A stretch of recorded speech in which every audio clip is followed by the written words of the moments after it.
Hi, I'm Roberta. Welcome to my kitchen. I'm very excited today because we're making cheese. Well, paneer, which is the Indian cottage cheese that goes into so many dishes, savoury and sweet. I'd never made cheese before I made paneer and I was amazed at how simple it is.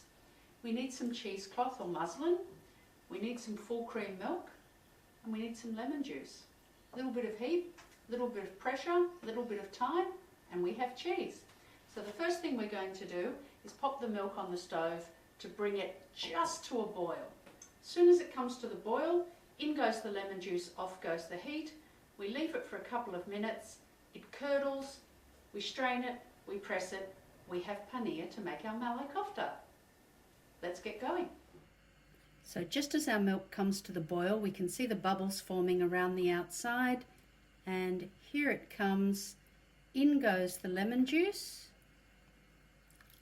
and off goes the heat. We give that a stir and we just set it aside for a few minutes. You can see it's already forming curds and whey, and that's what we want. That's the basis of cheese making. So after just a few minutes, we can ladle our curds into our cloth-lined sieve.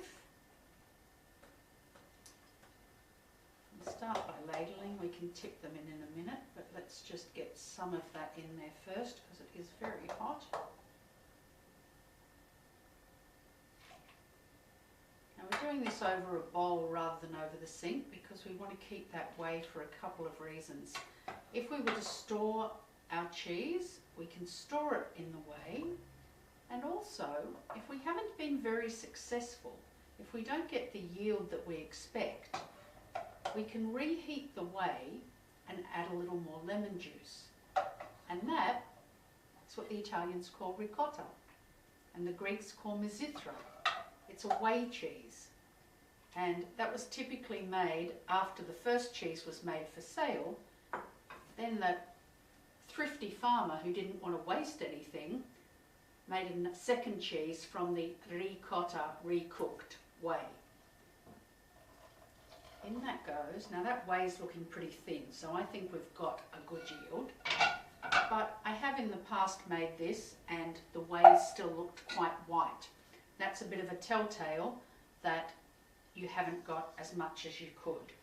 Now I'm just going to leave that to drain for a few minutes, and then I'm going to tie up the cheesecloth and give it a bit of a press. Now you can see that's still draining, but I think we can give it a bit of a helping hand now, just by bringing the ends of our cheesecloth in together.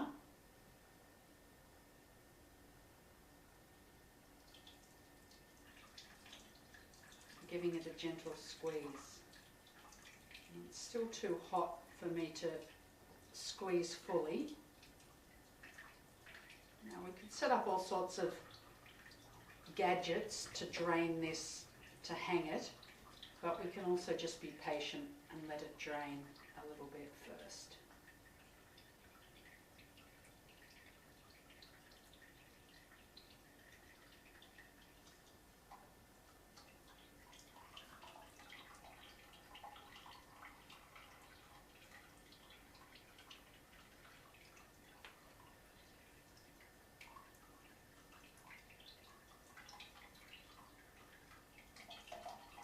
Now if we twist the cheesecloth, even without touching the hot cheese, the hot whey curds, we can start to squeeze it out a little bit more.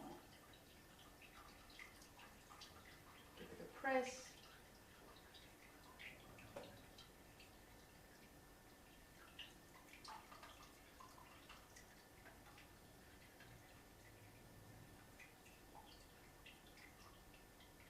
Now we can just set that aside until that's cool enough for us to handle.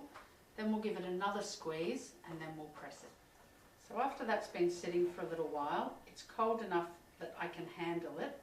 So I'm just going to give it a little bit more of a squeeze to get some more of that moisture out. It's drained pretty well actually. And now I'm going to pop it on a plate. Put the cheesecloth to the side because we want to try and get a nice flat disc of cheese. we go. I'm going to put another plate on top. I'm going to weight it down with a heavy jar. My Olsen salt flakes jar is good for this.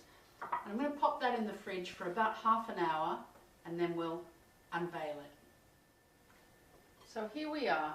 Our paneer has been pressed in the fridge for about half an hour, and we unwrap the cheesecloth.